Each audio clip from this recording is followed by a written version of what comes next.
Angela Yee. I'm here. Akeem Woods is here with me. What's up, boo? Let's get into some Yee tea. First of all, a Minecraft movie made $157 million in its opening weekend. It's the biggest domestic debut of the year and the best in history for a video game adaptation. Well, shout out to them. I did the reads for that up here. Oh, man. Prior to this weekend, Disney and Marvel's Captain America Brave New World held the benchmark for the year's biggest opening. So, yes. And then before that, also Super Mario Brothers. That was the largest start for a video game adaptation at That movie was cute. $146 million. So now this broke those records. So shout out to a Minecraft movie. Good for them. I've never played the game, but... Well, you might want to, or at least watch the movie. I'm going to watch it. All right, now let's get into Club Shay Shay. Damon Wayans Sr. was on, and he talked about a lot of different things. One thing that he talked about was, and they've said this before, when they were young, if they used to fight or get in trouble, their mom would make them kiss each other. Here's what he had to say in a very joking manner. You guys would fight. Your mom would make you guys kiss. Yep, in the mouth. Huh? Mm-hmm. I learned how to tongue kiss with Marlon.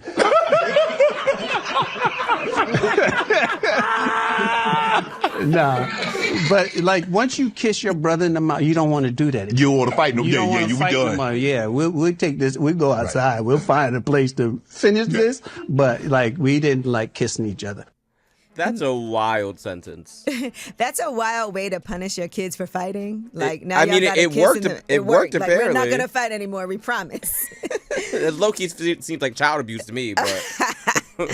All right, now another thing he talked about was that he was supposed to play Richard Pryor, but Richard Pryor's ex-wife got in the way of him playing him in the movie because she had this whole thing called A Fallen Angel that was basically about her struggles in her marriage where she detailed Richard Pryor being abusive. Here's what he said.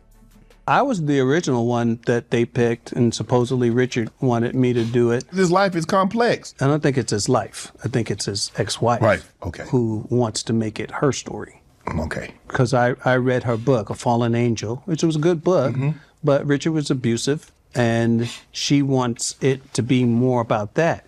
And I met with Jennifer, and I was like, look, Richard Pryor is Malcolm X with punchlines. That's how black people see him. Yeah.